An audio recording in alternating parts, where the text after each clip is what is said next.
any form in the Army. Clyde, if we could, I would like to not discuss the issue of the flag raising, but to talk about the significance of the Fallon House and its rehabilitation as far as our understanding of history is concerned. I mean, is it important that this house be rehabilitated? Well, and if it is, on the basis, then what do you think, how does that help us understand history? well, I think the house should be, in fact, they started the thing and we finish it. It should be.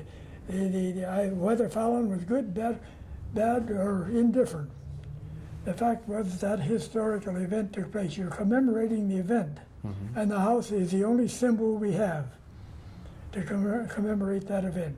We don't even have the flag be raised. So this is the only thing we have, and that was a thing that was recognized anywhere in the nation. When people come here, well, what did this fellow do? Well, he owned a lot of land. Well, you look at the city directory and you find him listed as capitalist. The first city directory was published in 1870. And a capitalist, you didn't have to smile when you called a man a capitalist in those days. It signified that he was living on the income from his investments. That made him a capitalist. Josiah Belden was listed as a capitalist. And he owned a tremendous amount of San Francisco real estate and a good deal down here. Belden was a resident here too. Where Sumitomo Bank. Well, I think I mentioned that. But Thomas Fallon, listed as a capitalist on the first. He's listed as a capitalist. So that's it. Well, what else? In terms of our understanding of how he was in the field of philanthropy, I don't know. Of course, we didn't, as I told you, we had the fraternal orders and so on, but we didn't have organized relief as we have today. So on so grand a scale, at least. But Clyde, the issue of the house and its importance to our understanding of history. That's the only thing by which, only tangible thing outside of the history, the books. The only tangible thing you can offer today, I guess, connected with Fallon in San Jose. And when a stranger comes through town, well, you can hear some tourists saying, "What'd the guy do?" And you can say, "He raised the American flag here," and thereby gave notice that San Jose was part of the United States. And he did more. He did more than that. You can't get around. That's the only way. And that may seem oversimplification, but that's the only way. And he did more, though. And this house will help us understand what more he did here. That's it. Then you'll have to. I have a couple of books on house, early house, 2 or 3 maybe in my library of the architecture, where you could get ideas on how to furnish the house. Was this house would this house at that period, at a certain period, have that kind of furniture, or would it be furnished with cottons? Let me ask you this: how important is Fallon House? Let's say comparing it to the Peralta adobe. The Peralta adobe goes back to the days when Spain was 1803. Sure. But how Manuel Gonzalez, he was an Apache Indian. He started the house. And then Peralta was sent here as a comisionado. Our people had been misbehaving. We had a pretty rough crowd here. Spain didn't always have an easy time to get people to leave home, the home country, to come over to the New World. But that is the oldest house in San Jose, structure, habitation. It's the only thing we have here, structural evidence of Spanish occupancy. Then how, in relationship to Peralta, is Fallon House? And here you have the house under American occupation. Most of the houses we had before there, and in gold, in 1846 were adobe. I think you do mention the history one. Well, all the world travelers who came through here and left their reminiscences in published form noticed that the adobe house was a natural habitat for fleas. And I think in the history or somewhere, and I know in the classroom one time I said, well, the Spanish Californians literally had to scratch for a living. But that comes from Spain, not Mexico. Mm-hmm. Now, our people today confuse those two countries. They, even our Americans of North European stock who came out here from the eastern states, I would call the Mexican a Spaniard. And the Mexican is a good man in his own right. He has so much to be proud of. He has Benito Juarez to be proud of, and Juarez was quite a man. And he had Francisco Madero and Plutarco Calles. But they were all good men, but they weren't Spanish. They spoke Spanish, and part of their culture was Spanish. But so Spain owned everything down to 1822. As the Mexico took the oath of California took the oath of allegiance to Mexico on April 11th, 1822, and so that house comes from Spain. And this house? No, this house was built by an American. Exactly. Well, he wasn't naturalized till 1855. Fallon wasn't. That's something to remember. He was naturalized in 55. So that was some time after, but he was naturalized an American citizen. But in comparison, the importance of the Peralta adobe versus the importance of Fallon House. Peralta was an official in his day with plenty of importance, and importance is a relative term. And Fallon, and Fallon was an official of his day. And Fallon was a captain of his. He was a mayor. He wasn't the first one, but when he raised the flag, he wasn't a citizen of the United States, which is an interesting point. But he knew he had made up his mind already to become one. So give me a buzz and I'll give you the exact date of naturalization. Okay. I'll get him. But both places are important, and they're both an ideal location, because here you have Spain, here you have the United States. They're the earliest, Well, the house was built sometime after the signing of the Treaty of Guadalupe Hidalgo, which was February 2nd, 1848. No, I'd like to see this restored. I wish we could get a few pear trees to go with it. He had room.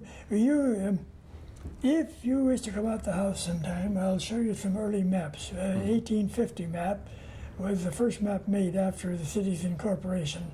They surveyed by Thomas White. Okay, and that would have the markings for Yes, Thomas and then I Fallon. have Bester's map of 1849. Okay. And you can get an idea of what Fallon controlled. Okay. It may help you in determining. That's good. Well, thank you very much, sir. But well,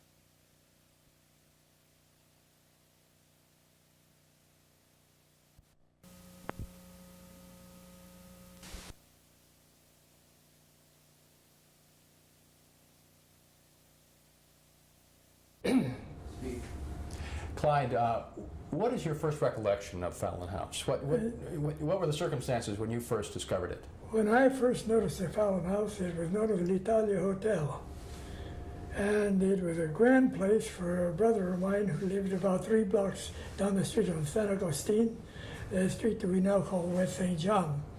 We'd come over here with 50 cents. I've heard some old-timers say 25 cents was enough. We'd get a big kettle, old-fashioned black stove kettle, full of ravioli for that 50 cents. And then I remember Mr. Bava when he was here. But my memory dates on the structure, however, not on the gentleman, out to about 1912. My half-brother moved into town that year.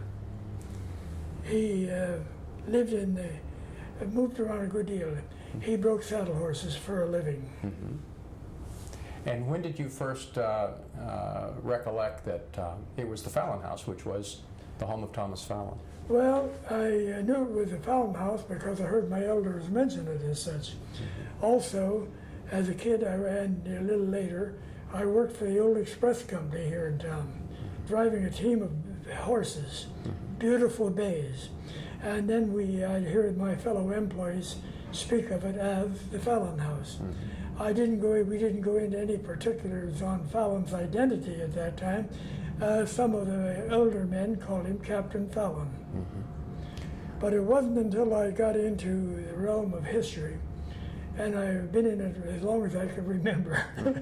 But over here, we'll say, the house attracted me. Once I'd come by it, look at it, and then I got my first good idea of the earlier version of the house, that is, when it was only half so big as it is now, from Thompson and West Historical Atlas.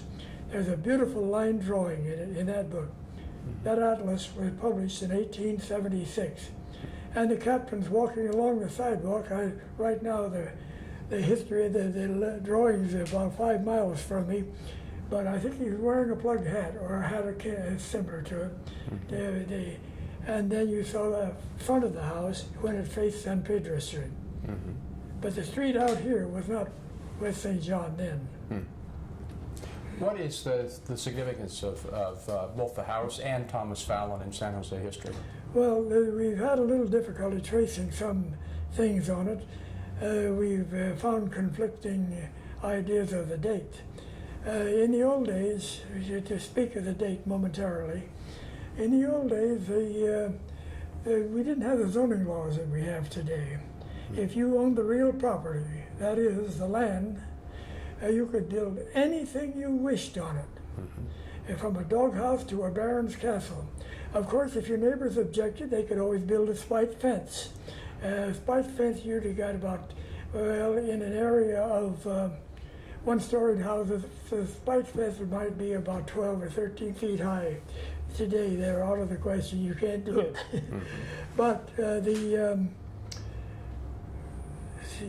what's that question? Well, in terms of Thomas Fallon and the significance that he's yeah, got. and then a little later on, I became, after I had been going back to school a while, and after I had attained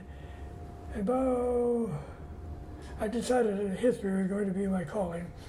About 1936, or 38 at the latest, I had the pleasure of interviewing Miss Fanny Montgomery, who had the honor, according to the newspapers, of being the first woman postal clerk of San Jose. And she had some important position in the old-time post office. And she knew everybody in town. Well, a town of 20,000 or 30,000, it wasn't too hard to know most of the important ones anyway. So I interviewed her over at her home on East St. James Street. And she Don Felipe Apartments. And she told me about this old timer, that timer, and she'd wax off, she'd drift off, and then there was Captain Fallon. Did you know Captain Fallon? I said, well, I've heard of him and read of him. Well, she said, he was the grandest gentleman. Now that, as polite as could be, he'd meet a woman on the sidewalk, she may have resembled the Witch of Endor, but he'd take off his hat and give her a sweeping bow, and my dear young lady, or something like, well, he won their hearts. At least she, when I interviewed her, was in her mid-80s, and she remembered him, and she remembered him with that impression of gentleman. He cut quite a figure then, I suspect. She said she did venture one, we'll call it a hinting remark, or not a hint yet, but she said he'd had a little domestic trouble. She could have said matrimonial, but she said domestic. So, all right. But she defended him in almost everything he did and praised him. What else is known about him? What else is known about Well, Captain Fallon? Then, by 1938, I was still with my company. Going to school. I pick up a few units at San Jose State. I pick up a few units at Cal Fine Arts in San Francisco Community School, and keep my job. And I kept the job till 1947. And then I already written a number of magazine stories and sold them. My first one I got no pay for was for the Standard Oil Bulletin in '36. And then in 1947 I left my company. My company then was known as the Railway Express Agency. I went to work for it as a kid at Christmas time when they were changing over from Wells Fargo and Company, and get that conjunction in there, and Company. They were changing over from it for wartime measures, 1918. Is that when you were able to study history more intensively, and were you able then to learn more things about Thomas Fallon? Well, not so much yet. I hadn't got into that heavily yet, but after I sold that first story to the Standard, or disposed of it. I wrote it for a friend, and I got nothing for it, but it certainly was a start. And from there on, it's been history. And then in '47, I was writing for magazines while I was still with my company, the Express Company. I was with the Express Company when we motorized in 1927. We got rid of all of our nice horses, put them out to pasture at the Express Company ranch at Livermore. They wouldn't have to work anymore. They were better off than some humans today. But then by '47, a gentleman came down to see me one day, and he said, "How'd you like to go to work for me?" A man from Burlingame. What doing what? What? He said, writing. And well, sounds interesting. He said, "How much pay do you wish? What are you getting?" I told him. He said, "I'll give you more than that." And I went to work writing the history of a large fraternal organization for him. The Masonic fraternity was having its centennial in 1950. And he was already having men come in to help him get men. And how I got the job, the only thing I could find out, he took a fancy to some magazine work I was doing. So that's it. I was in it professionally. Then in 1949, I received a letter from David Mackay of the Department of Adult Ed. Mackay was famous for his short letters. A paragraph was lengthy. All the letter said, "Dear Clyde, I think we have something of mutual interest to discuss. Drop in the next time it's convenient." That's not a hard letter to recommend. So about 2 months later, or 3 months, I dropped into his office one day. Well, he says, "I see it was convenient." And that's when he made the proposition to teach school. But I had to take more work at San Jose State then. I went over to San Jose, so I got my teaching credential in American history. Can you tell us? Can you tell me more about how important do you think Fallon House is for? Well, for he San was Jose? important enough to be elected to the city council twice, elected to the mayor once, and elected county treasurer. And he just missed being, by a few votes, being a state senator. So I think some people must have thought a good deal of him. As a politician, as a city father, I guess. Well, you'd have to be a politician. Maybe not on the degree today. They couldn't get the money that we have today. But they thought a good deal of him. As a testimonial of his character, he was a churchman. He was on the vestry of Trinity Episcopal Church. He was a member of that church for a long time. He was also a member of the Masonic fraternity and the Knights Templar. And they're not noted for taking in bums or criminals or anything like that. So he must have stood pretty high. I think maybe Miss Montgomery knew what she was talking about. Mm-hmm. I'm not inclined to censor any man. If I can't prove it, even then it's better if you keep my mouth shut. Mm-hmm. But there were one or two other things he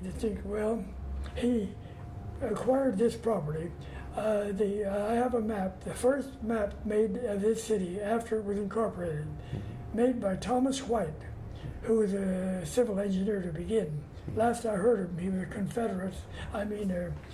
a colonel in the Army of the Confederacy. But he, on this map, we can see, and I pointed it out to Mr. Pullers, the Thomas Fallon, right across a vast stretch of property in here. All the property between what's now Chavoy Alley and San Agustin Street, and to the northwest of the intersection out here. So, and then he was interested in fruit. There's a good photograph today of one of his pear trees, just loaded with pears. You know how pears hang on it. Some varieties of pear trees have their branches go up, almost basket-like. Others spread out differently. That's the way you judge your characteristics of your tree, anyway, to tell if you're describing a pear.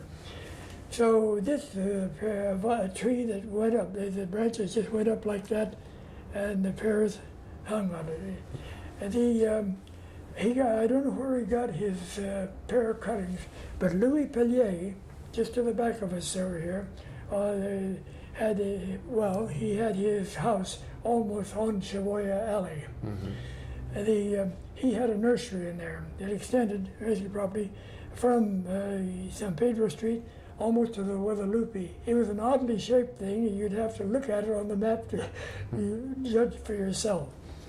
And he got his pear seed from the trees over at Notre Dame and from Peralta, who lived across the way, Luis Maria Peralta. But then Louis got to start from seedlings. And maybe Fallon did the same, or by the time Fallon built here, Louis was already importing things. He'd imported the prune. The prune came from Lorette Garonne in France, down from Agen. But Fallon had a beautiful pear orchard. You can see on some of the early assessor's map Fallon's orchard. They're listed. I have an bundle of 1871 maps that show it as the orchard property. Now, Thomas Fallon was known as he was a politician. He was mayor, a city councilman. He was a member of a fraternal order. In the old days, practically everybody belonged to a fraternal order of some kind. We had no Social Security, nothing like that at all, no Blue Shield, no community chest, no United Fund. Somebody had to aid the distress, visit the sick, bury the dead, care for the widow, and educate the orphan. The churches didn't have enough money to do it.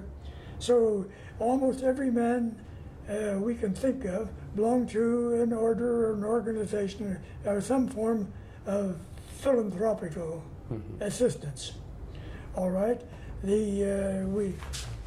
So we think Fallon belonged to he belonged to what they call the Blue Lodge, or the Masons, San Jose Lodge number 10, F&AM, which today is the seventh oldest lodge in California.